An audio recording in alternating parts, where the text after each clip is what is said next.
Hello, welcome back to your own English learning channel, The Fumi. So let's start today's story. In the old city of Jaipur, there lived a gold merchant named Dhanraj. अब इसके difficult word meanings को देखते हैं. तो सबसे पहला है old city. Old का मतलब होता है पुराना, सिटी यानी कि शहर या नगर. लीव का मतलब होता है रहना. लीव्ड मतलब रहता था या रहती थी या रहते थे. गोल्ड होता है सोना, मर्चेंट होता है व्यापारी. तो गोल्ड मर्चेंट यानी सोने का व्यापारी. नेम का मतलब होता है नाम, और नेम्ड जब हम यूज करते हैं तो इसका मतलब होता है नाम का. तो इसका कंप्लीट हिंदी मीनिंग होगा, जयपुर के पुराने शहर में धनराज, पुराने जयपुर शहर में धनराज नाम का एक सोने का व्यापारी रहता था. His jewelry shop was famous in the market. और इसके डिफिकल्ट वर्ड मीनिंग्स हैं. ज्वेलरी शॉप यानी कि गहनों की दुकान. ज्वेलरी के अलावा इसको ऑर्नामेंट्स भी कहा जाता है. फेमस का मतलब होता है प्रसिद्ध या विख्यात, और मार्केट यानी कि बाजार. तो इसका कंप्लीट हिंदी सेंटेंस है, उसकी गहनों की दुकान बाजार में प्रसिद्ध थी. Although Dhanraj was already rich, he was never satisfied. और इसके डिफिकल्ट वर्ड मीनिंग्स हैं. ऑल्दो का मतलब होता है हालांकि या यद्यपि. ऑलरेडी यानी पहले से ही. रिच यानी अमीर, और सेटिस्फाई होना होता है संतुष्ट होना, और सेटिस्फाइड मतलब संतुष्ट था या थी. नेवर के साथ जब सेटिस्फाइड लग जाता है तो कभी नहीं हो जाता है, कभी संतुष्ट नहीं होना. तो अगर इसके कंप्लीट हिंदी ट्रांसलेशन को देखें तो वो होगा, हालांकि धनराज पहले से अमीर था लेकिन वो कभी संतुष्ट नहीं था. He always wanted more money. और इसके एक बड़ी डिफिकल्ट वर्ड मीनिंग्स देख लेते हैं. Always यानी कि हमेशा. Want होता है चाहना, wanted मतलब चाहता था. More मतलब ज्यादा, money यानी पैसे, more money यानी ज्यादा पैसे. इसका कंप्लीट हिंदी ट्रांसलेशन होगा, वो हमेशा ज्यादा पैसे चाहता था. Slowly greed changed him. Earlier he sold pure gold honestly, but now he secretly started mixing cheap metals in the jewelry. और इसके डिफिकल्ट वर्ड मीनिंग्स हैं. स्लोली मतलब होता है धीरे धीरे. ग्रीड होता है लालच, ग्रीडी होता है लालची.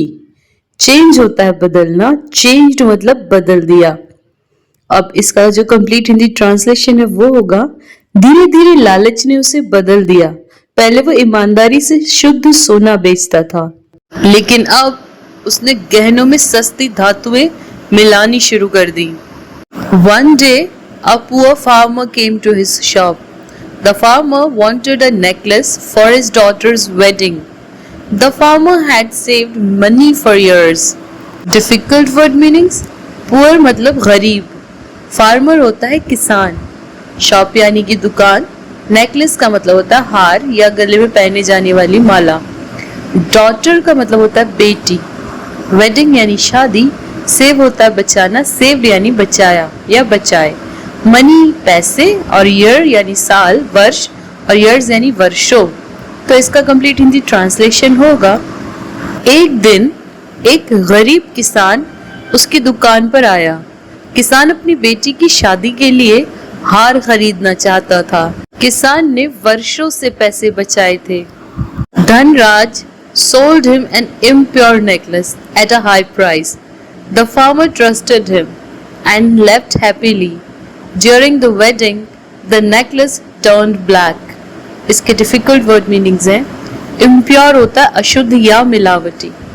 हाई प्राइस मतलब ऊंचे दामों पर या महंगे दाम पर.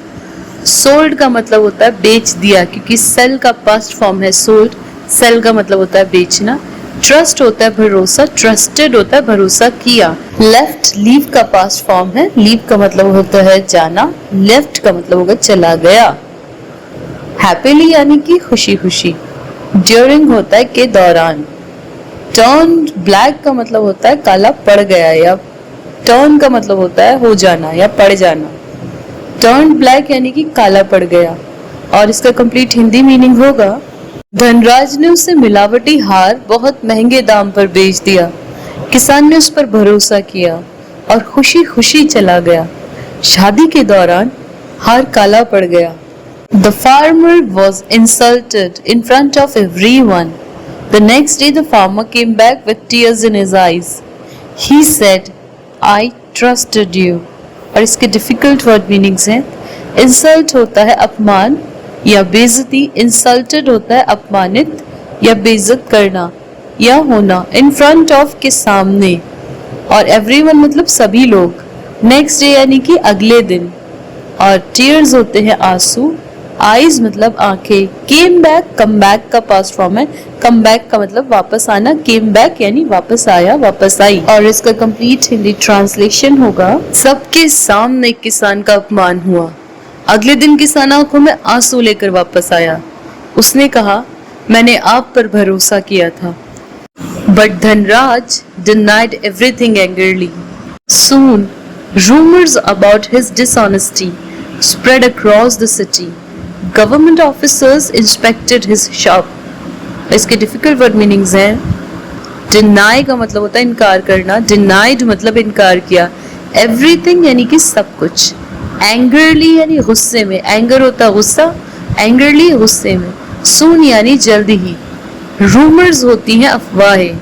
और डिसऑनेस्टी, ऑनेस्टी का ऑपोजिट होता है डिसऑनेस्टी. ऑनेस्टी का मतलब होता है ईमानदारी. डिसऑनेस्टी का मतलब होता है बेईमानी. स्प्रेड होता है फैल जाना. अक्रॉस द सिटी पूरे शहर में. इंस्पेक्टेड होता है जांच करना. जांच की गई एक्चुअली. इंस्पेक्ट होता है जांच करना.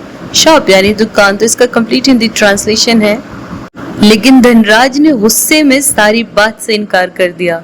जल्द ही उसकी बेईमानी की अफवाहें पूरे शहर में फैल गईं. सरकारी अधिकारियों ने उसकी दुकान की जांच की.